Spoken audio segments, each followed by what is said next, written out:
본문은 마태복음 3장 1절에서 6절 말씀입니다. 제목은 광야에서 외치는 자의 소리라는 제목입니다. 말씀 전하기 전에 잠깐 기도하겠습니다. 아멘. 아멘. 예, 여러분 한 주일 동안 안녕하셨어요? 네. 예, 겉으로 보기에는 아주 전부 얼굴이 빛나고 평안해 보이시네요. 예, 한 주일 잘 지내셨습니까? 네. 네. 예, 저도 여러분 기도 덕택에 잘 지냈습니다. 자, 오늘 하나님의 말씀은 광야에서 외치는 자의 소리라는 제목인데, 이거 제가 정한 게 아니라 여기에 보면은 3절에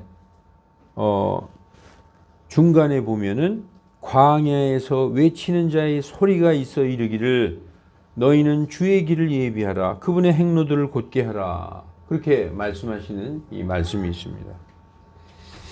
여러분, 오늘은 이 광야에서 외치는 자의 소리, 이게 누구일까요? 오늘 성경을 읽어 오신 분들은 아실 거예요. 이 광야에서 외치는 자의 소리가 누구일까? 이 광야에서 외치는 자의 소리는 예수님 오시기 700년 전에, 예수님을 본 적도 없는데 예수님을 오시기 700년 전에 이사야라는 선지자가 예수님 오실 그때 상황을 이렇게 성령으로 이렇게 들었어요. 보고 그 침례 요한에 대해서 얘기한 거예요. 광야에서 외치는 자의 소리라고 얘기한 것입니다. 우리 본문에도 나오죠. 3절에 이 사람은 곧 주께서 대언자 선지자 이사야를 통해 말씀하신 자니라. 700년 전에 이미 하나님이 대언자 이사야를 통해서 말씀한 자라는 거예요. 누가? 광야에서 외치는 자. 이게 바로 침례 요한입니다. 자, 3장 1절에 그 무렵에 침례자 요한이 와서, 우리는 세례 요한이라고 그러잖아요. 네. 원래는 베프티스트는 뭐냐? 침례를 주는 사람. 침례를 주는 사람 요한이 와서 유대의 광야에서 선포하여 이르되, 큰 소리로 유대의 광야에서 소리 질렀다는 거예요. 뭐라고 소리 질렀느냐? 너희는 회개하라. 하늘의 왕국이 가까이 왔느니라. 이렇게 소리 질렀다는 거예요. 여러분, 저기 개역 성경을 읽으신 분들은 아시겠지만 너희는 회개하라. 뭐라고 돼 있어요? 천국이 가까이 왔느니라. 이렇게 돼 있어요.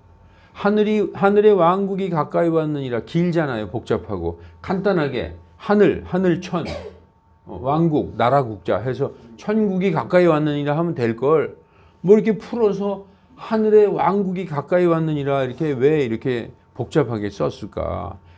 하늘의 왕국과 천국은 이 글자는 같은 글자지만 뜻은 다르다는 거예요. 여러분, 천국은 언제 가는 겁니까? 예수님 믿고 구원받은 성도가 죽으면 가는 곳이 천국이죠. 그래서 우린 예수 믿고 천국 가자 그러잖아요. 죽어서. 여기에서 하늘의 왕국이라고 쓴 것은 그렇게 죽어서 가는 천국을 의미하는 게 아니라, 하늘의 왕국이, 여러분, 예수님 당시에 하나님의 왕국은 어디에 있었습니까? 하나님의 왕국은 바로 이스라엘이었어요. 하나님의 왕국은 다른 말로 얘기하면 하나님이 다스리는 나라, 그게 바로 이스라엘이었어요. 그래서 이스라엘을 신정국가라고 부르잖아요. 신이 통치하는 나라, 그 선민, 신에게 선택된 나라. 그래서 이스라엘은 자기네들이 선민이라는 그 자부심이 대단했어요. 우리가 하나님의 백성이고 우리 이스라엘이 바로 하나님의 나라다. The kingdom of God, 하나님의 왕국이다. 그래서 땅에서 하나님의 나라가 어디 있느냐? 이스라엘이다 이거예요. 땅에서 하나님의 왕국은 이스라엘이에요. 그래서 이스라엘은 하나님의 법으로 통치합니다. 하나님의 법이 뭘까요? 그 당시에? 율법. 그래서 이스라엘의 통치자는 하나님이요, 그 백성은 이스라엘 백성이요, 법은 율법이었어요. 그래서 땅에 있는 하나님의 나라가 바로 이스라엘이었어요. 그런데 지금 침례 요한이 와서 회개하라, 하늘의 왕국이 가까웠느니라 왜 얘기했느냐? 더 이상 땅에 있는 이 이스라엘이 하나님의 왕국이 아니라 이제는 하나님의 왕국이 어디에 있다? 하늘에 있다. 그래서 The Kingdom of Heaven이라는 거예요. 우리는 예수님 믿고 구원받아서 죽어서 가는 천국, 물론 그것도 맞아요. 그런데 지금 이스라엘 사람에게 뭐라고 얘기하느냐? 더 이상 이스라엘 백성 너희가 하나님의 왕국이 아니다. 여기 이스라엘이 하나님의 왕국이 아니라 이제 하나님의 왕국은 하늘에 있다. 땅에 있는 것이 아니다. 이스라엘 사람들은 자기들만 하나님의 왕국의 백성이고 나머지 이방인들은 다 개 취급을 했어요. 우리만이 하나님의 백성이다. 선민의식이 굉장히 강했어요. 그래서 그 자부심이 대단했는데 침례 요한이 와서 이제 그게 아니라 너희가 하나님의 왕국이, 이스라엘이 더 이상 하나님의 왕국이 아니라 하나님의 왕국은 어디 있다? 하늘에 있다. 여러분, 그러면 하늘에 가려면 어떻게 해야 돼요? 하늘에 가려면, 하늘의 왕국에 가려면, 하늘의 왕국에 가려면은 이스라엘 백성만 갈 수 있는 게 아니에요. 누구든지 갈 수 있어요. 온 세상 모든 사람. 이 침례 요한이 오기 전에는 이스라엘 백성만이 하나님의 왕국의 백성이었잖아요. 이제 침례 요한이 얘기하는 게 누구든지 다 하늘에 있는 왕국에 갈 수 있다는 거예요. 누굴 얘기하려고 그러는 거예요? 예수님을 믿으면 이스라엘 백성만 하나님의 왕국의 백성이 아니라 어느 세계 어디 있던 사람이라도 예수님을 믿으면 하늘에 가는 하나님의 왕국은 하늘에 있다는 거예요. 이해하시겠습니까? 침례 요한이 오기 전에는 하늘의 왕국은 이스라엘이에요. 그러나 더 이상 이스라엘이 하나님의 왕국이 아니라 이제는 예수님이 오셔서 예수님을 믿는 자는 다 하늘에 간다. 그 사람이 미국 사람이든 이스라엘 사람이든 아니면 뭐 중국 사람이든 일본 사람이든. 그래서 지금 이 침례 요한은 예수님의 등장을 지금 얘기하고 있는 거예요. 예수님의 등장. 그래서 이 사람은 3절에 주께서 대언자 이사야를 통해 말씀하신 자니라. 이르시되 광야에서 외치는 자의 소리가 있어 이르기를 너희는 주의 길을 예비하라. 이제 곧 오신단 말이에요. 누가 오세요? 예수님이 오시는데 그 예수님이 오시는 길을 예비하러 왔다는 거예요. 예수님 오시기 지금 6개월 전에 예수님과 침례 요한은 6개월 터울로 태어났어요. 침례 요한이 6개월 먼저 태어났고 예수님이 6개월 뒤에 태어났어요. 성경에 나와 있습니다. 그래서 예수님이 오시기 6개월 전쯤에 지금 침례 요한이 먼저 등장해서 알았어. 뭐라고 하는지 알았어. 아멘 그러잖아요. 등장해서 먼저 예수님이 오실 그 길을 곧게 하고 그 주의 길을 예비하는 거예요. 그래서 이 요한은 낙타털 옷을 입고 허리에 가죽띠를 띠었으며 그의 음식은 메뚜기와 들거리더라. 좀 특이한 사람이에요. 여러분 그 유대 광야에서 낙타털 옷을 입고 가죽띠를 탁 띠고 면도나 했겠어요. 머리와 수염 투성이에 그리고 꿀과 메뚜기를 먹고 있어요. 그 사람들이 야, 저 사람이 누구냐? 아주 기이한 사람이다. 아주 신비한 사람이에요. 근데 사람들은 그를 굉장히 대단한 사람으로 알고 있었어요. 왜 대단한 사람으로 알고 있었느냐? 이제 제가 말씀드릴 거예요. 그때 예루살렘과 온 유대야와 요르단 사방의 온 지역이 그에게 나아가 이 침례 요한에게 갔다는 거예요. 가서 지금 침례 요한이 뭐라고 그랬어요? 2절에 회개하라 하늘의 왕국이 가까이 왔느니라 그랬더니 모든 백성들이 그에게 갔다는 거예요. 그러니까 그의 영향력이 보통 사람이 아니죠. 우리가 생각할 때 누가 떠들면 아유 저 미친놈 대낮에 술 한잔 막걸리 먹고 또 떠드네 그러겠죠. 근데 이 사람은 그렇게 여길 사람이 아니라 모든 백성이 그에게 나갔다는 거예요. 그래서 어떻게 했다? 자기 죄들을 자백하며 요르단 강 속에서 그에게 침례를 받더라 하고 침례 요한에 대해서 얘기하고 있습니다. 우리는 성경에서 침례 요한의 생애를 보면 이해할 수 없는 게 너무나 많아요. 마치 자기 인생을 단 한순간 어떤 일을 위해서 왔다가 그냥 그 일을 딱 마치자마자 죽어버리는 그렇게 이 침례 요한은 그렇게 살았어요. 너무나 이해할 수가 없죠. 그래서 그 순간을 위해서 자기가 할 일이 이거다. 그 일을 딱 하고 나서는 바로 죽어버리는 것을 보면 우리 같은 사람들은 이해할 수 없는 그런 삶을 살았습니다. 그러나 성경은 뭐라고 얘기하느냐? 예수님이 직접 얘기하셨어요. 여자가 난 자 중에 침례 요한보다 더 큰 자가 없다. 여기 성경에 이렇게 써 있어요. 성경을 한번 보십시다. 마태복음 11장 11절 진실로 내가 너희에게 이르노니 여자가 낳은 사람들 가운데 침례자 요한보다 더 큰 자가 일어나지 아니하였도다. 지금 그 유대 광야에서 낙타털옷을 입고 가죽으로 허리를 띠고 메뚜기가 석청을 먹고 큰 소리로 회개하라 하늘에 왕국이 가까이 왔느니라 하는 그 침례 요한보다 더 큰 사람이 일어난 적이 없었다. 이렇게 말씀하고 있습니다. 왜 그랬을까요?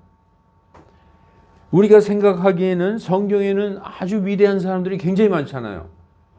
그런데도 여자가 난 자 중에 가장 크고 가장 위대하다 예수님이 그렇게 말씀하셨어요. 왜 그랬을까? 그는 바로 하나님이신 주 예수 그리스도의 길을 미리 와서 예비했다는 거예요. 예수님이 이제 등장하셔야 되는데 예수님이 등장하시기 전에 미리 와서 예수님의 그 길을 닦았다는 거예요. 예비했다는 거예요. 여러분, 어떤 사람이 아무리 능력 있고 대단한 사람이라도 갑자기 나타나서 내가 누구다 그러면 누가 그걸 믿어주겠어요. 그런데 온 백성들이 굉장히 이 사람은 대단한 사람이야. 그리고 아주 신비로운 사람이고 이 사람은 성경에 얘기한 그 예언되어 있는 메시아 아닌가? 이렇게 믿고 있는 침례 요한이 그 대단한 사람이 이 예수님에 대해서 얘기를 하기 시작했다는 거예요. 그러니까 예수님을 소개하기 시작했다는 거예요. 아무도 모르던. 예수님은 나사렛의 목수였어요. 목수, 아무것도 아닌 평범한 목수를 이 예수님을 등장시키면서 그 예수님을 이스라엘 백성에게 딱 소개시키는 그 역할을 누가 했느냐? 바로 이 침례 요한이 했다는 거예요. 그 사역이 크고 중요하며 위대한 사역이 아닐 수 없다는 것입니다. 그래서 여러분, 예수님은 구약 성경에 오시리라고 300회 이상이 예언되어 있어요. 여러분, 이사야서 같은 데 보면 여러분 많이 듣던 말씀입니다. 털 깎는 자 앞에 잠잠한 어린 양같이 도살장으로 끌려가는 어린 양같이 그의 입을 열지 아니하였도다. 이게 누구예요? 예수님이죠. 이런 식의 예언이 예수님에 대해서 300회 이상이 돼 있어요. 예수님이 오시리라 하는 걸. 그래서 이 예수님이 오시면 메시아가 오셔서 너희를 구원할 것이다 라는 예언이 300회 이상 돼 있어요. 이스라엘 백성은 그때 당시에 지금 예수님 당시에 로마의 식민지였었잖아요. 우리가 일제 36년 식민지 그 생활 했듯이 예수님 당시에는 로마의 식민지였어요. 그러니까 이스라엘 사람들은 독립하기를 그렇게 원했어요. 그러나 여러분 그게 가능합니까? 그때 당시 로마 제국은 세계 초강대국이었어요. 로마에서 독립한다는 건 말도 안 되는 거예요. 그런데 메시아가 오시면은 그 메시아가 엄청난 능력으로 우리를 해방시켜서 옛날에 그 위대했던 그 다윗 시대의 통일 왕국을 다시 이렇게 세울 거예요. 그리고 메시아를 간절히 기다리고 있었어요. 그런데 어떤 사람이 낙타털 옷을 입고 뭐 광야에서 막 이상하게 생긴 사람이 회개하라 그러니까 그 사람이 메시아인 줄 알고 전부 쫓아나가서 회개하고 침례받았던 거예요. 근데 그 사람이 뭐라 그러냐? 나는 내 뒤에 오시는 분이 있는데 나는 그 사람의 신발끈 풀기도 감당하지 못하겠노라. 그러면서 누굴 얘기해요? 예수님을 얘기하는 거예요. 사람들이 굉장히 위대하게 생각하는 사람 입에서 나는 내 뒤에 어떤 분이 오시는데 그 사람 나는 신발끈도 풀을 수가 없어. 그러니까 사람들이 깜짝 놀라죠. 그러면서 예수님이 등장하는 겁니다. 그래서 예수님의 길을 예비한 그 사역을 하고 그 예수님이 바로 메시아다라고 선포하고 자기는 마치 일회용 반창고처럼 그냥 역사의 뒤안길로 사라져 죽어버리는 그런 사람이 오늘 이 광야에서 외치는 자의 소리라는 침례 요한입니다. 완전히 개죽음을 당하는 장면이 나와요. 여러분, 이 그 침례 요한은 뭐라고 얘기했느냐? 그분은 반드시 흥하여야 하되 나는 반드시 쇠하여야 하리라. 그분이 누굴까요? 내 뒤에 오시는 그분은 나보다 더 훌륭하고 위대하신 분인데 나는 그분의 신발끈조차 풀기 감당할 수 없는 분인데 그분은 흥하여야 하겠고 나는 쇠하여야 하리라. 내가 아니다. 백성들한테 그러는 거예요. 나 쳐다보지만 내가 아니야. 내 뒤에 오시는 분이야. 이렇게 얘기하고 있는 거예요. 그러므로 성경은 그를 여자가 난 자 중에서 가장 큰 자다라고 얘기하고 있어요. 그러면 이 침례 요한을 왜 사람들이 그렇게 위대한 사람으로 봤을까? 그 배경에 대해서 이제 잠깐만 말씀드릴게요. 침례 요한의 아버지는 사가랴라는 제사장이에요.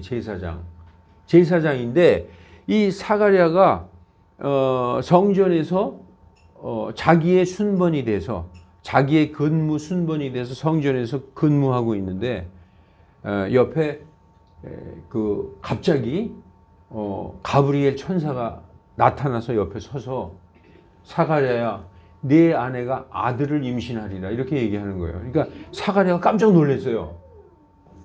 하나님의 성전에서 자기가 이렇게 근무하고 있는데 천사가 와서 얘기하니 깜짝 놀래가지고 물어보죠. 아니 왜냐하면 이 사가랴가 나이 많은 할아버지였어요. 그리고 아내도 늙은 여자였기 때문에 임신한다는 게 불가능했거든요. 70, 80대 여자가 어떻게 아이를 가질 수 있겠어요. 그러니까 사가랴가 속으로 이게 무슨 일이야 그러면서 그 표적을 그러면 뭘 보고 내가 알겠습니까? 표적을 보여주시옵소서. 그랬어요. 표적은 뭐냐 하면 내 아내가 아이를 갖겠다는 증거를 한번 보여주시오. 그러니까 내가 지금부터 벙어리가 되리라. 그러니까 표적을 원했는데 그때부터 이 사가랴가 말을 못하는 거예요. 여러분 표적은 뭡니까? 기적이죠. 기적. 뭔가 납득할 수 없는 어떤 큰 일을 보여달라 그랬는데 예를 들어서 제가 여러분한테 내가 어젯밤에 예수님이 날 보냈습니다. 그리고 말로 얘기하는 것보다 내가 이 공중에 한 1m 떠서 한 10초 동안 있어봐요. 깜짝 놀랄 거 아니에요. 예? 이런 인간의 상식을 초월한 어떤 기적을 보이면서 누가 이렇게 얘기하면 믿을 거 아닙니까? 그러니까 사가랴가 표적을 보여주십시오 그랬더니 그 순간부터 벙어리가 돼서 자기 아내 엘리자베스가 이 침례 요한을 낳을 때까지 벙어리가 돼 있었어요. 그래서 원래 옆에 있던 친척들이 애가 막 태어났을 때 얘 아이 이름을 사가랴라고 지으니까 아니다. 이제 천사가 요한이라고 지라고 그랬다. 그래서 이렇게 칠판을 갖다가 요한이라고 써요. 그래서 그 아이 이름이 요한이 된 겁니다. 그러니까 이 사실을 이스라엘 사람들이 다 들어서 알고 있었어요. 다 들어서 알고 있어서 그 아이에 대해서 굉장히 하나님이 보내신 아이구나 이렇게 생각하고 있어서 그 사람을 메시아라고 생각하고 있었던 것입니다. 그런데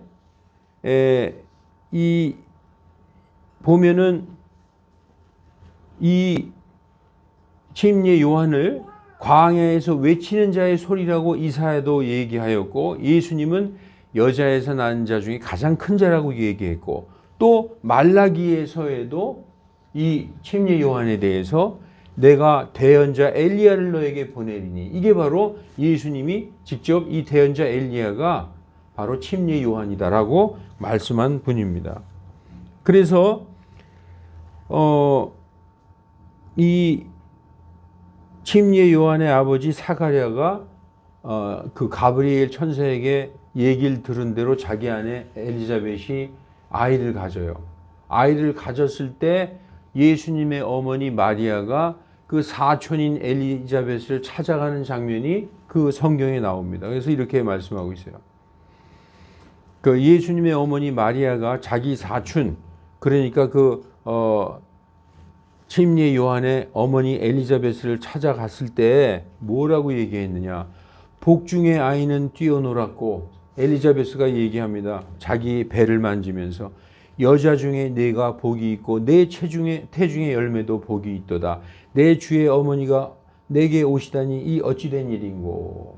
그러니까 마리아가 예수님의 어머니이며 이렇게 임신한 걸 이미 알고 있었어요. 엘리자벳도 임신하고 있었고 이런 성경 말씀이 있고 아까 제가 말씀드렸듯이 누가복음 1장 65절 66절에 보면은 그들 주변에 거하였던 모든 사람에게 두려움이 임하였고 이 모든 말이 유대에 온 산간 지방에 두루 널리 퍼지매. 이게 무슨 말입니까? 사가랴에게 천사 가브리엘이 나타나서 엘리자베스가 수태하겠다는 이 말을 전해 주었고 또 사가랴가 표적을 요구하니까 벙어리가 되었더라 하는 이 말이 모든 사람에게 다 퍼져서 두려움이 임하였다는 거예요. 그래서 그 말을 들은 모든 사람들은 그것들을 마음속에 두며 이르되 앞으로 이 아이가 어떤 아이가 될까 하더라. 이거 누구에 대한 얘기입니까? 침례 요한에 대한 얘기예요. 이렇게 침례 요한의 출생에 대해서 이스라엘 백성 사람들이 다 알고 있었기 때문에 그를 굉장히 대단한 사람이요 하나님이 보내신 자라고 이미 알고 있었던 거예요. 그런데 이런 사람이 내 뒤에 오시는 분이다, 내가 아니다라고 예수님의 길을 예비했다는 것입니다. 그래서 이 엘리자벳의 부모에 대해서 이렇게 사가랴와 엘리자벳에 대해서 성경에 이렇게 얘기하고 있습니다. 누가복음 1장 6절에 이 두 사람이 침례 요한의 아버지와 어머니 이 두 사람이 다 주의 모든 명령과 규례 안에서 흠없이 걸으며 하나님 앞에 의롭더라 이렇게 말씀하고 있습니다.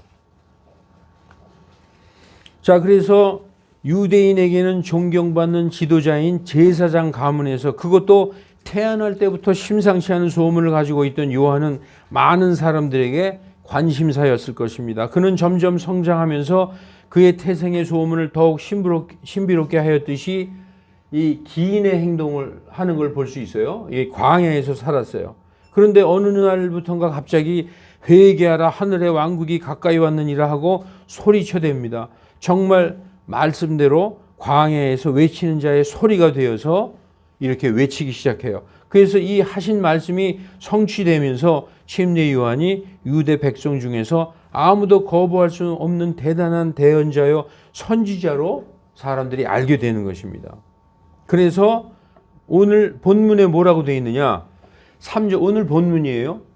그랬더니 5절부터 3장 2절에 회개하라 하늘의 왕국이 가까이 왔느니라 소리 질렀더니 그때에 예루살렘과 온 유대와 요르단 사방의 온 지역이 그에게 나왔다는 거예요. 나와서 자기 죄들을 자백하며 요르단에서 침례를 받았더라라고 되어 있어요.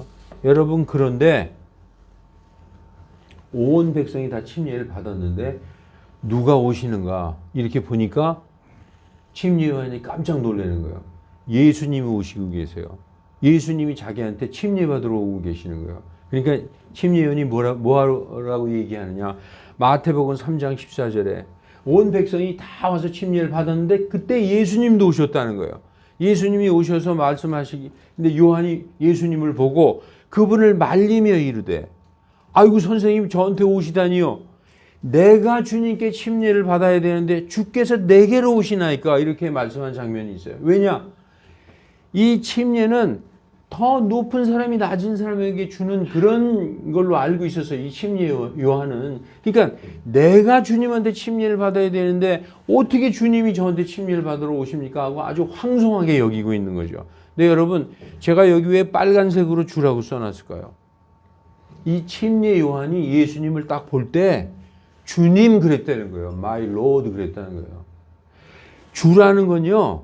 나의 주인님이란 뜻이에요. 이 침례 요한 같이 대단한 그 이스라엘에서 위대한 어떤 사람들이 다 추종하고 다 그에게 나와서 침례를 받고 그런 사람이 예수님을 향해서 뭐라고 하고 있는 거예요? 어찌하여 주께서 내게로 오시나이까? 이거 주변 사람들이 다 들었어요. 깜짝 놀라는 거죠. 예수님이 뭐라고 말씀하시는 거예요? 예수님께서 대답하여 그에게 이르시되 지금은 이렇게 되도록 허락하라. 이렇게 하여 모든 의의를 성취하는 것이 우리에게 마땅하니라. 이렇게 말씀하고 있는 것입니다. 그래서 예수님이 침례 요한에게 침례를 딱 받았을 때 어떤 일이 일어나느냐. 그 주변에는 사람들이 다 보고 있었을 거 아니에요. 다 보고 있었어요. 그때 어떤 일이 일어나느냐.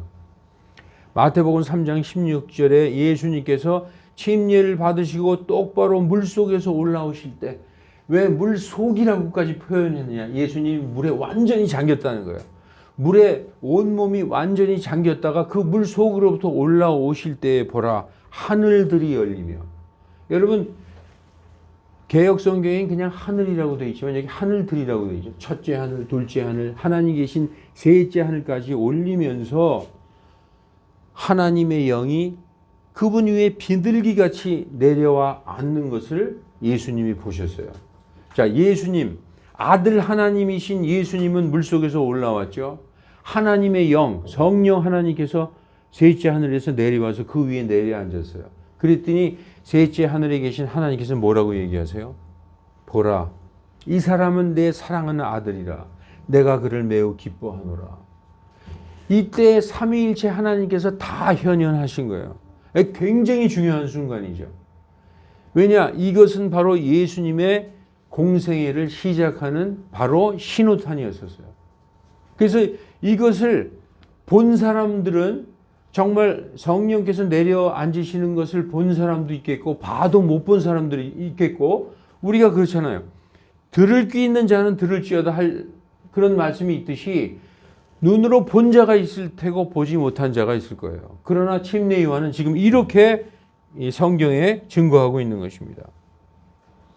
그래서 예수님이 침례 요한으로부터 침례를 받으신 후에 어디 가셨어요? 성령께서 예수님을 이끌어서 광야로 가서 40일을 금식하는 장면이 나오잖아요. 40일을 마귀한테 시험받는 장면이 나오잖아요. 그리고 돌아오셔서 하신 첫 말씀이 뭔지 아세요? 그때부터 이제 예수님의 공생애, 공적 삶이 시작되는 거예요. 그게 바로 여기에는 제가 기록 안 해놨는데 우리 한번 보실까요?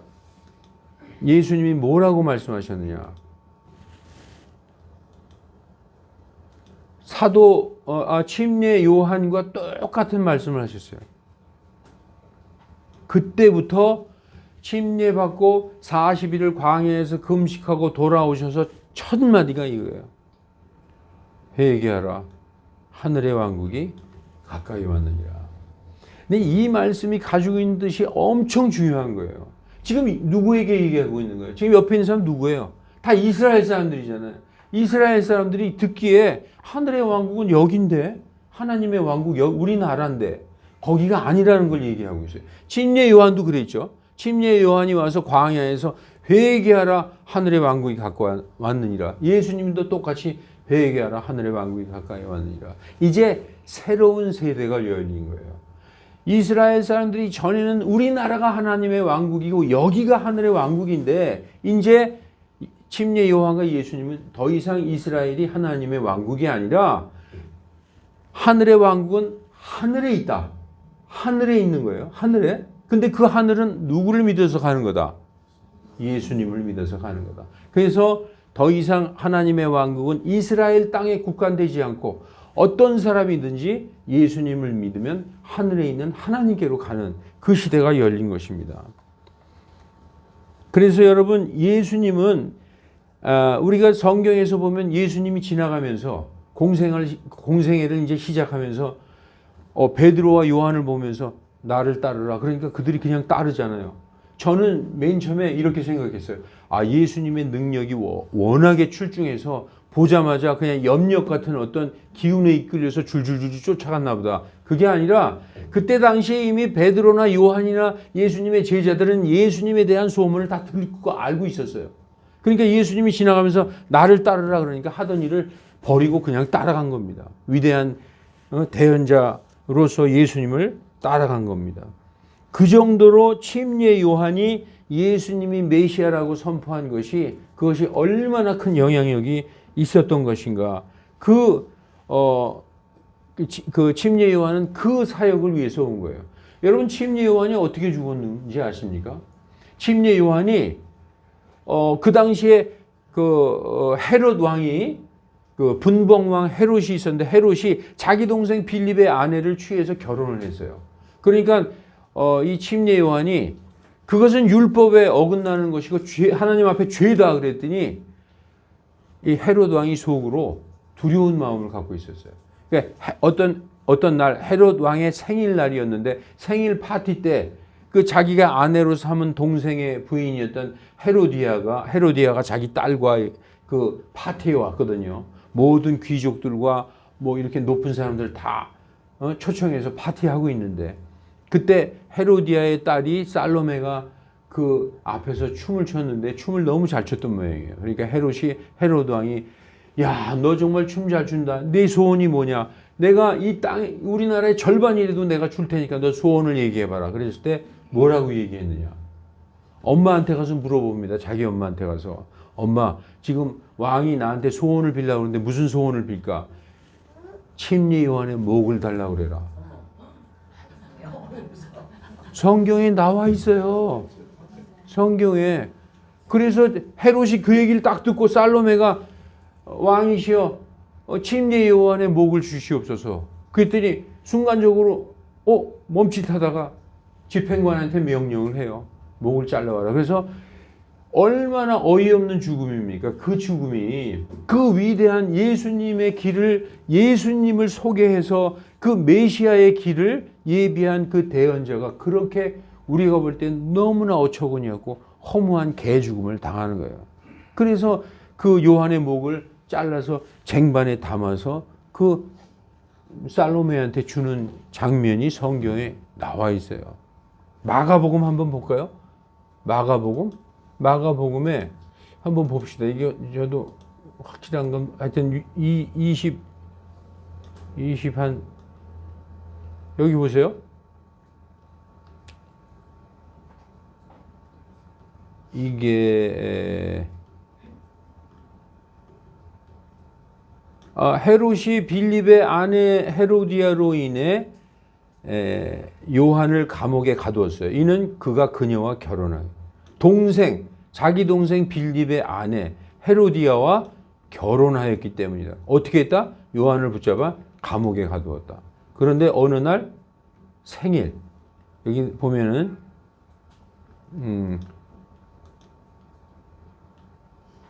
이게 커서가 너무,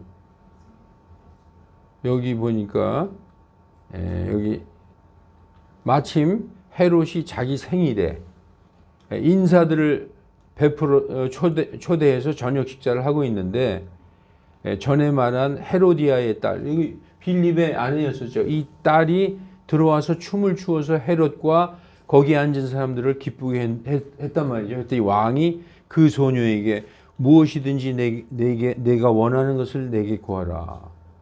내가 왕국의 절반이라도 주겠노라 하거늘 그녀가 자기 어머니한테 물어봤어요. 내가 무엇을 구하리까? 침례 요한의 머리를 구하라. 그죠? 성경에 나와 있는. 그랬더니 쟁반에 요한의 머리를 쟁반에 담아, 이 왕이 힘이 근심했어요. 달랠 걸 달래야지. 이건 진짜 하나님 두려워하는 거잖아요. 그래서 집행관을 보내서 머리를 가져오라 명령하며 그가 가서 요한의 머리를 베어 쟁반에 담아 그 소녀에게 주니, 이렇게 된 거예요. 그러니까 이 침례 요한은 정말 여자가 낳은 자 중에 이보다 더 위대한 자가 없는 예수님의 길, 그 이사야에서 보면 하나님의 길을 예비하라. 그 예수님이 오시는 길을 딱 예비했어요.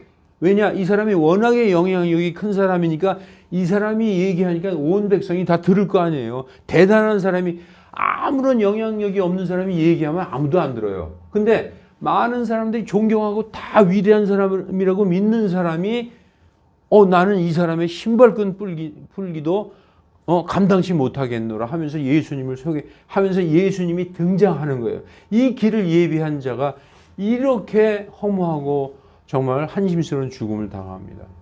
저는 처음에 이걸 이해를 못했어요.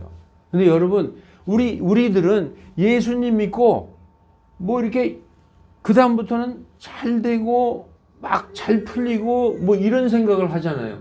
솔직히 우리 대한민국 크리스찬들의 95%는 그럴 거예요. 예수 믿었으니 이제 하나님이 이제 나를 도와주시고 내가 뭘 해도 잘 되겠지.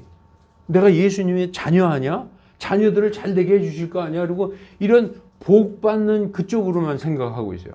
그런데 성경에서 그와는 정반대로 하나님의 일을, 가장 위대한 일을 했는데 가장 우리가 볼 때 비참하고 개 죽음을 당한 거예요.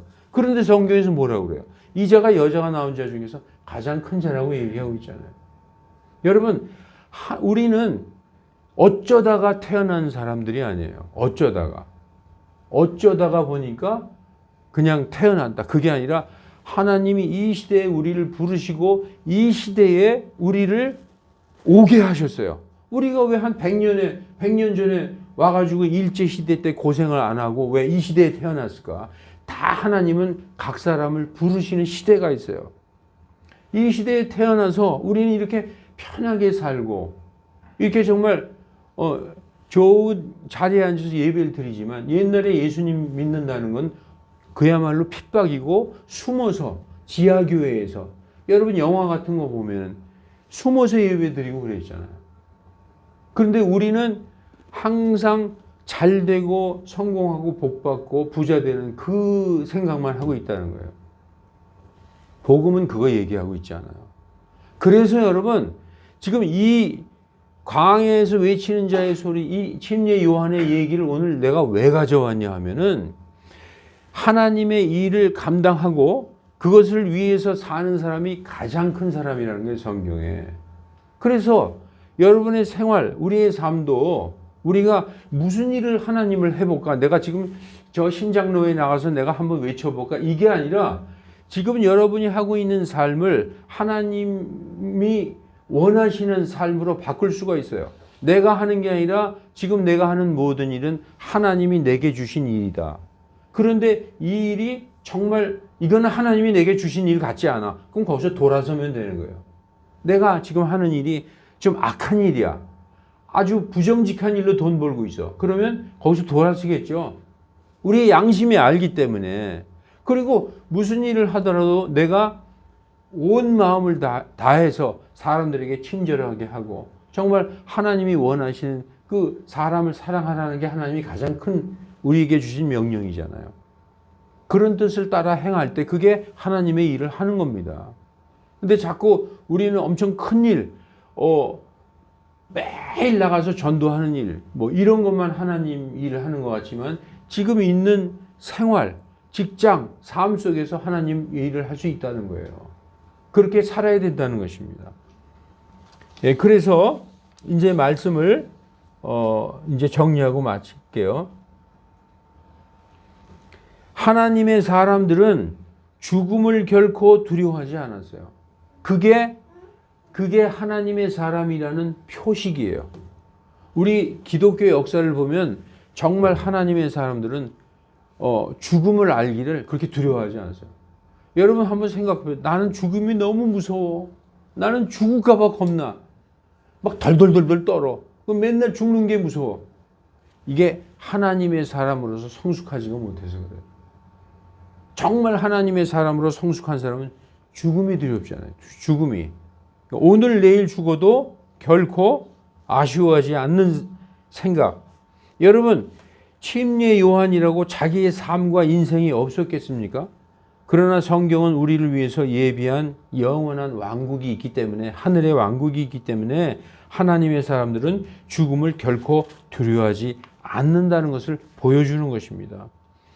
그렇다고 제가 누누이 말씀드리지만 이 세상에서 포기한 자처럼 살거나 완전히 비관론자가 돼가지고 이 세상에서 아무것도 하지 말자 이러고 그렇게 살라는 거 아닙니다. 그런 사람들은 그 하나님의 뜻이 아니에요. 열심히 살아야죠. 하나님이 부르시기 전까지 이 세상에서 정결하고 욕심이 없는 신실한 청지기로서 부지런하게 그리고 사람들에게 베푸는 삶을 살아야 된다는 것입니다. 베드로전서에서 성도들은 하나님의 미리 하심에 따라서 택하심을 받고 성령님의 성결케 하심으로 순종하는 예수 그리스도의 핏부림을 받은 자들이다. 이러한 자들은 세상에 잠깐 왔다가 본향으로 돌아가는 순례자들이다. 낯선 자들이다. 라고 얘기하고 있습니다. 그렇게 살아야 된다는 것입니다. 그래서 여러분 지금 우리가 이 땅에서 겪는 고난이 어떤 것일지라도 그 고난을 성경은 기뻐하라고 얘기하고 있어요. 저번 주일 설교에도 제가 동일한 설교를 했죠. 그래서 여러분 크리스찬은 항상 죽음을 염두에 둘 필요가 있어요. 죽음을 염두에 두시라. 여러분, 제가 우리 원로 목사님한테 배운 게 있어요. 그게 뭔지 아십니까? 원로 목사님이 나는 항상 내 방을 깨끗하게 하고 내 책장을 깨끗하게 정리하고 있다는 거예요. 왜냐? 내가 오늘 저녁에도 갈지 모르니까. 근데 그 말에 충격받았어요. 저는 되게 털털한 사람이거든요. 뭐 너저분해요. 근데 이제 목사님 댁에도 가보면 항상 깨끗하게 딱 정리가 되어 있는데 오늘 죽을 것처럼 이렇게 정리를 딱 그렇게. 어쩌면 크리스찬의 자세가 그런 건지도 모릅니다. 그것은 항상 죽음을 준비해야 한다는 말과도 같습니다. 여러분, 크리스찬은 오늘 밤에 예수님이 오실 것처럼 살라고 성경에 써 있어요. 그래서 예수님 언제 올까요? 물어보면은 하나님이 그러시는 거예요. 도둑같이 오신다. 그 오실 때를 아무도 모른다. 그래야 저 내년 이맘때 오신다 그러면 계속 놀 거 아니에요. 내년 이맘때까지는. 그러니까 항상 깨어서 준비하는 그런 삶이 필요하다. 그래서 항상 죽음을 준비해야 된다. 우리의 모든 정욕과 욕심도 죽음이라는 단어 앞에서는 아무것도 아닙니다. 세상 사람들과의 다툼이나 분쟁도 죽음 앞에서는 아무 논쟁거리가 될 수 없습니다. 그리고 우리의 믿음을 부정하는 모든 두려움과 위협과 어려움과 염려도 죽음 앞에서는 아무것도 아닙니다. 바로 죽음을 두려워하는 사람, 죽음을 두려워하지 않는 사람들에게는 아무것도 아니라는 거예요. 그래서 이 말씀을 마치고 예배 마치겠습니다. 이 말씀을 읽고 로마서 8장 18절, 내가 생각하건대 지금 이 현 시대의 고난들은 앞으로 우리 안에 나타날 영광과 좋게 비교할 수 없도다. 여러분, 오늘 침례 요한이 왜 그렇게 지푸라기같이 죽었을까요? 지금 여기서 그렇게 죽어도 그 사람은 영광이 하늘에 있다고 믿었기 때문에 그렇게 죽은 거예요. 다 그런 믿음을 갖는, 정말 저도 그건 참 힘들지만 제가 이 설교 준비하면서 이거 괜히 했구나 생각도 들었어요. 왜냐, 이게 너무나 힘든 삶이거든요. 죽은 자처럼 산다는 거. 그런데 성경은 분명히 저한테 그렇게 명령해요. 그걸 가르치라고 명령하고 있어요. 그러니까 죽음을 준비하는, 그래서 당장 죽어도 여한이 없을 것 같은 그런 성도가 되시기를 예수님의 이름으로 축원합니다. 네, 기도하겠습니다. 거룩하신 하나님, 때로는 성경의 말씀이 너무나 우리가 이해할 수 없고 감당할 수 없고 받아들이기에 벅찬 것들이 있습니다. 그러나 하나님, 성경 전반에 걸쳐서 우리가 이 땅에 소망을 두지 말고 우리가 가서 영원히 살 저 하늘에 소망을 두고 살라고 누누이 말씀하셨습니다. 오늘 우리가 너무 이해할 수 없는 그런 삶을 살았던 침례자 요한, 광야에서 외치는 자의 그 소리로 잠깐 왔다가 사라져간 그 하나님의 사람의 이야기를 들었습니다. 그러나 하나님께서는 여자가 난 자 중에서 가장 큰 자가 침례 요한이라고 말씀하셨습니다. 이 말씀 한마디에 우리의 삶이 어떠한 삶이 되어야 할까를 우리가 깨닫는 시간 되게 하여 주시옵소서. 우리의 정욕을 위해서 사는 그런 인생이 아니라 우리가 이제 살 만큼 충분히 살았으니 남은 시간을 주님을 위해서 사는 우리들 다 되게 하나님 인도하여 주시옵소서. 감사드리며 주 예수 그리스도의 이름으로 기도하옵나이다. 아멘. 찬송 343장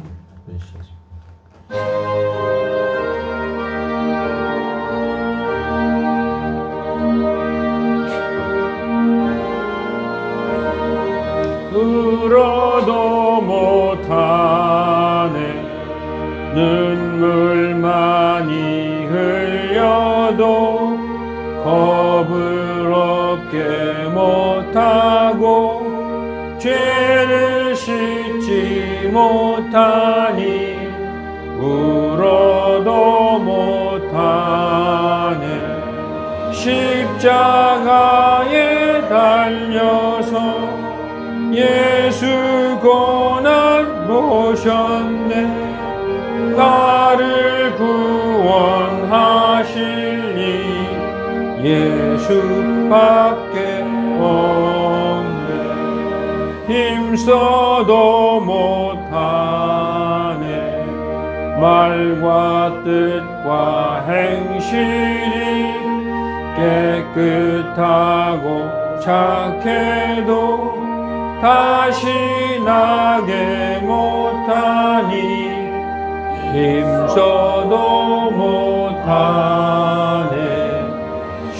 십자가에 달려서 예수 고난 보셨네.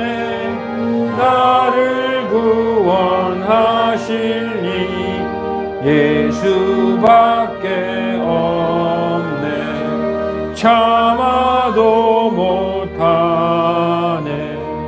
할 수 없는 죄인이 흉한 죄에 빠져서 어찌 아니 죽을까. 참아도 못하네. 십자가에 달려서 예수 고난 보셨네. 나를 구원하시니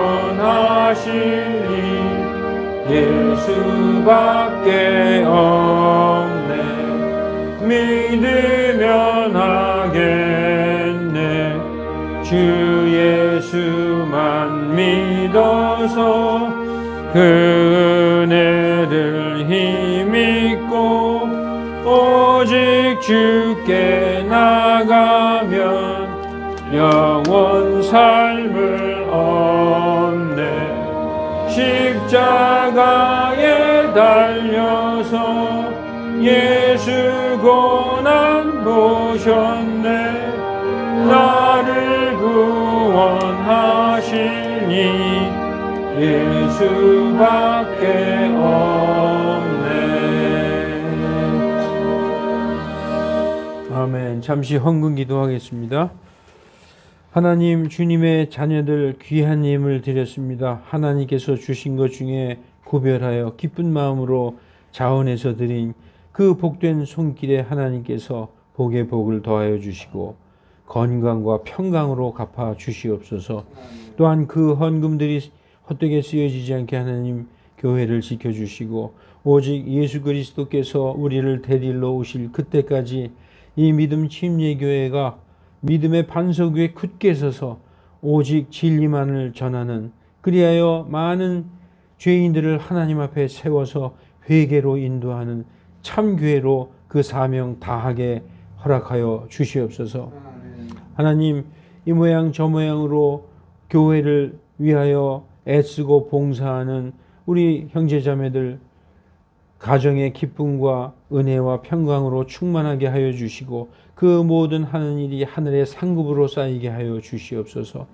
서로 합력하여 선을 이루어 나가는 아름다운 교회 공동체가 되게 하여 주시고 서로의 기쁨과 슬픔을 함께 나누는 진정한 지체들 다 되게 하나님 인도하여 주시옵소서.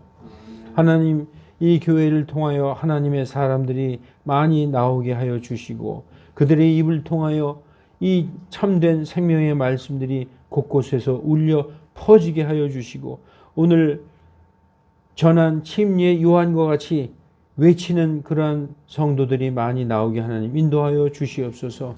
또한 우리 자녀들을 위하여 기도합니다. 어디에 있든지 어린아이들로부터 장성한 우리의 자녀들에 이르기까지 하나님께서 항상 그들의 삶을 지켜주시고 그들의 발걸음에 동행하여 주시옵소서. 약한 세대의 악에 빠지지 않게 하여 주시고 시험에 들지 않게 그 아이들의 삶을 지켜주시고 항상 빛 가운데 하나님의 길로 인도하여 주시옵소서. 그 아이들의 신앙이 우리보다 10배, 20배 더 뛰어난 믿음의 사람들 되게 하여 주셔서 날로 악해가는 세상에 소금과 빛이 되게 하여 주시옵소서. 우리의 부모님들의 건강을 지켜주시고 맑은 정신 주셔서 치매에 걸리지 않게 하나님 은혜 부어주시고 주님이 데리러 오실 때까지 주님이 부르실 때까지 건강하게 기도하며 복음을 전하는 우리 부모님 되게 하나님 인도하여 주시옵소서. 감사드리며 주 예수 그리스도의 이름으로 기도하옵나이다. 아멘.